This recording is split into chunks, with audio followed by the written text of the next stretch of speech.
Hello, hello, hello. Welcome to the episode of the GSMC Wrestling Laureate Podcast, brought to you by the GSMC Sports Network. I'm your favorite wrestling fan here, Eric Rodriguez, live every Monday night, 8 p.m. Pacific Time, 11 p.m. Eastern Time on our YouTube channels. Also, I think we still stream through Twitch, if I'm not mistaken. Hope you guys had a great, fun, safe, loving weekend. Hopefully, you guys are ready for some wrestling talk. Definitely drop your questions, comments, or concerns inside that chat box. Anything you guys do or give is absolutely greatly appreciated. Yeah, it was a weekend of wrestling. I'm gonna drop a TNA Rebellion reaction video as well, so make sure you guys check back, or Superman punch that like and subscribe button to get notifications when we do so, and along with the other podcasters when they publish new content as well. So all great show for you today, all lined up. We're gonna start off with some WWE Smackdown review. Then we're going to segue into Zelina Vega wins her first championship gold. Very emotional, very awesome. Can't wait to talk about that. Then we're going to talk about Pat McAfee and Gunther.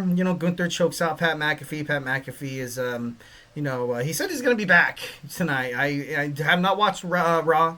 Have not checked a single shred of social media. Sometimes I get home late from work.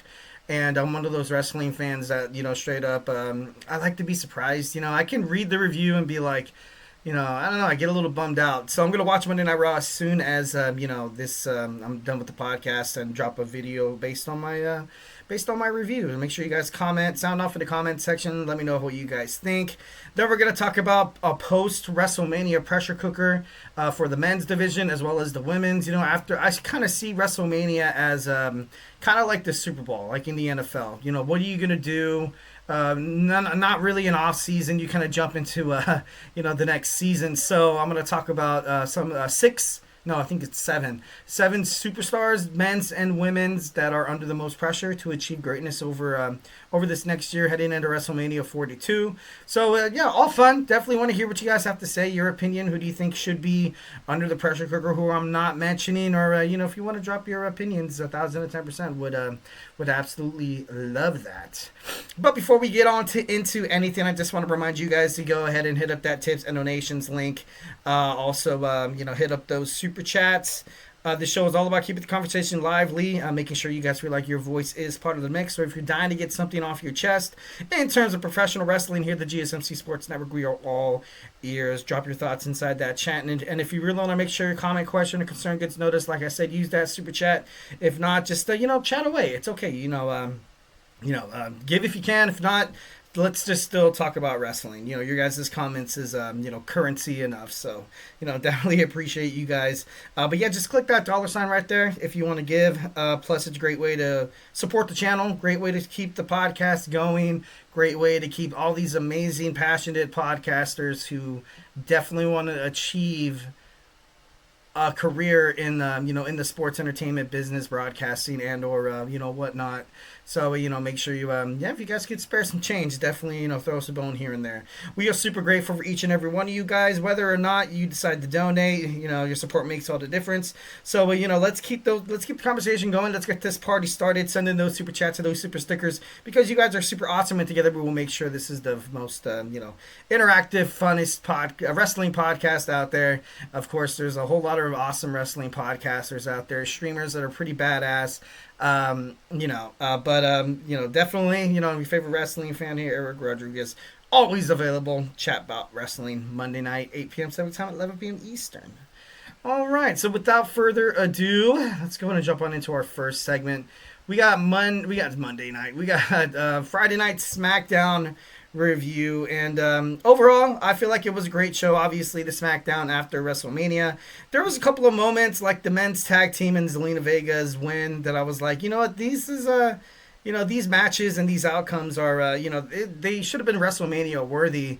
I can damn near guarantee that if they were on either night 1 or night 2, the WrestleMania card, it would have went up of like at least a half or a full grade point, because right now WrestleMania, I kind of have them at like a B or B minus. It had a couple of great moments. Obviously, nothing lives up to Cody Rhodes finishing his story at WrestleMania 40, so it's kind of a hard pill to swallow. But yeah, it is what it is. So the show kicks off with Randy Orton and John Cena cutting a promo. I gotta be honest, I was a little, I want to see these two guys go at it. Cody Rhodes, seems like he's taking a little bit of time off, and when will he revoke his rematch clause? Maybe SummerSlam and he gets the belt back from Cena, I'm not too sure. Or Saturday night's main event, just something that WWE is planning to make into something absolutely grand and, totally awesome. I love the way that Randy, I love the way the fans respond to Randy. For the first time in their careers, John Cena is the heel and Randy Orton is the babyface. Maybe there was times where both of them were baby faces, but there's never been a time where John Cena was the heel. And John Cena on the mic, damn near perfect. Looked like Randy Orton was a little. He looked like he was a little flustered. If he didn't come out on top, hit that RKO at the end. I gotta be honest, I'd be like, damn, it looks like Randy Orton got cooked a little bit here. But, building up momentum, Randy Orton is going to challenge John Cena for that undisputed WWE Championship at Backlash in St. Louis, his hometown. So it seems perfect for him. Are they going to put the belt on Randy? I'm not too sure. I think John Cena is going to continue his heel ways, find a way to get himself disqualified, and then, of course, that's how that's all going to end. Nathan Frazier and Fraxium make their debut on SmackDown. I got to be honest, I thought they would have been better to revive the Raw tag team division, because right now SmackDown's tag team division is absolutely, it's bonkers. It's pretty badass. But I can see why WWE would do it. Be like, okay, let's make SmackDown, the go-to spot for tag team wrestling, and it's kind of crazy how the World Tag Team Championships got a match at WrestleMania, and then the WWE Tag Team Championships didn't. Although SmackDown's tag team division is a lot more interesting, to say the least. But they picked up the win against Los Garza. It was pretty badass. I love Nathan Frazier and I love Axiom.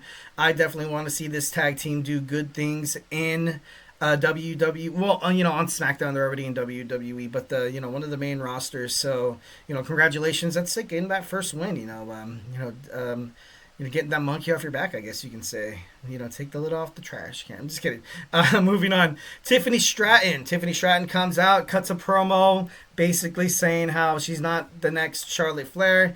She is, basically she's her. She's going to be she's the face of the women's division. She was confronted by Jade, and I would love to see these two girls go at it. And we kind of, we got a nice little, preview there. We had a nice match. It lasted like, 2 commercials, which was pretty badass. I definitely want to see these girls go at it in the future. But like I kind of thought, Naomi and Jade still have some unfinished business. I feel like this feud will probably run till maybe Backlash, maybe even more, like Saturday night's main event. I hope to God they're not going to push it to SummerSlam, which I definitely hope not. That would be pretty awful. But it is what it is. Both of these girls are, all 3 of these girls are really trying to put themselves in the perspective of, we are the face of the women's division. It's just plain and simple. Tiffany Stratton obviously getting the dub over Charlotte Flair. It was huge for her career. Jade Cargill was, she was running on all cylinders, got injured, took some time off of WWE, was World Tag Team Champions with Bianca Belair. She was doing good, and then, I don't know, in my opinion, I feel like her career kind of hit a little bit of a speed bump, her taking some time off. And Naomi, she has this newfound character, proceed, with caution tape wrapped around her body. So, if she's going to make it, if she's going to make a successful heel run, there's got to be something to give within these next couple of weeks. They're absolutely pivotal for Naomi's career.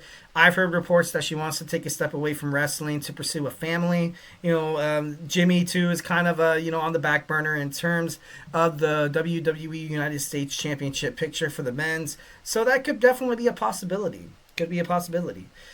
Next, we have Jakob Fatu basically celebrating. He's the new United States champion. Solo Sikoa tries to take all the credit, but Jakob Fatu basically shuts him down. The fans are absolutely nuts about this guy, as they should be. He's very gifted and talented. He's good on the mic. He's literally Like he's better than Solo. He's better than Tungaloa. He's better than Tamatonga. What are they gonna do? Because I know Tamatonga got injured as well. So this whole Bloodline storyline, the new Bloodline, looks like they're basically done. I have probably at Backlash, Jakob Fatu taking on either LA Knight, Drew McIntyre, and then Solo Sikoa finds a way to kind of not stab him in the back, but like cost him, but like not like purposely. I don't think Jacob's gonna have the United States Championship on his shoulder for too long. And nothing against Jacob, just basically WWE storylines because it fits. It fits to have Jakob Fatu take on Solo Sikoa because Solo Sikoa is essentially, he is the guy that brought Jacob into the WWE, but most importantly, I feel like Jacob's kind of got to trim the fat a little bit, kind of go outside the family, kind of, like I said, Tungaloa was supposed to come back, but God only knows when because Tamatonga's out now too. Without him having a tag team partner, he's just kind of lingering out there. Hikuleo still signed with with the NXT. Zelina Vega is still not on not on the main stage in WWE. Journey Fatu, I guess, left New Japan Professional Wrestling, so maybe there might be something there, maybe not. Jeff Cobb as well. With this whole Samoan dynasty, I don't. It's crazy. It is crazy, 1,010%. And I love Jakob Fatu. I feel like he would be an amazing champion, but I feel like he's gonna drop the belt because of Solo, thus starting their feud. Because Jacob looks really dominant right now, and I feel like the fans, they love him as United States champion, but I feel like they want him and Solo to battle it out, more. So who knows? Maybe we'll see what's up. Next, we have Zelina Vega wins the Women's United States Championship. We're going to talk about that more in our next segment. Congratulations. That's pretty awesome. Aleister Black returns. He returns to WWE, just black massing The Miz. The Miz and Carmelo Hayes seems like they're on their simpatico at the moment. The Miz looks like he's kind of jumping into that managerial role for Carmelo Hayes, which is kind of shocking because Carmelo Hayes is him, and I can do whatever. I can be successful on my own. I'm the number one draft pick, yada yada yada. So it's going to be interesting the way they take this storyline into place. Next, we have Nia Jax confronting Naomi, basically saying, "Don't get him. You and Jade might be dealing with your guys' dirty laundry, but do not get in my way." And Naomi basically told her to go F herself, to proceed with caution. If she stumbles upon Nia Jax, Naomi, could kind of go off. Next, we have a match between the LA Knight and Drew McIntyre, which was interrupted basically because of the United States title picture. It's going to be interesting to find out what match they have at Backlash. A lot of people are anticipating, like I saw a post on Instagram earlier today that maybe like a six-pack challenge or something like that. Maybe perhaps maybe like a fatal four-way would be pretty awesome. You have all these opportunities in different ways you can make this match completely amazing. You can have Aleister Black inside the fray, Carmelo Hayes, The Miz, you name it. This WWE Men's United States Championship picture is absolutely up in the air. It's open, and Jakob Fatu he's gonna have to do a lot to keep that title. Next, we have a TLC match. We have the Street Profits retaining their WWE Tag Team Championships against D.I.Y and Motor City Machine Guns. This match was awesome. Like I said, this match belonged on at WrestleMania. Don't really know why they didn't really get the nod there, which sucks because I feel like they were building it up so much, the tag team division on SmackDown, because it was absolute garbage, much like on Monday Night Raw the way it is right now. But I don't know. It's a little tough. It is a little tough. I get it. A stacked card. That's why you make it into night one, night two, and then of course let's just save it for the SmackDown after WrestleMania. Not upset about that. Definitely not upset about that decision because those shows are they're setting a tone for what's going to happen basically throughout like the next couple of months or a year for a lot of these superstars. So, definitely congratulations to the Street Profits. I love the fact that they are champions. They deserved it from a long time ago. But, I guess it's better late than never. All right, guys. So hey, I promised we're gonna talk about it next. We got Zelina Vega is finally a WWE champion. We're gonna talk about it. So grab your favorite snack, grab your favorite ice cold beverage. Join me here in about 25 seconds. So hey, do not go anywhere.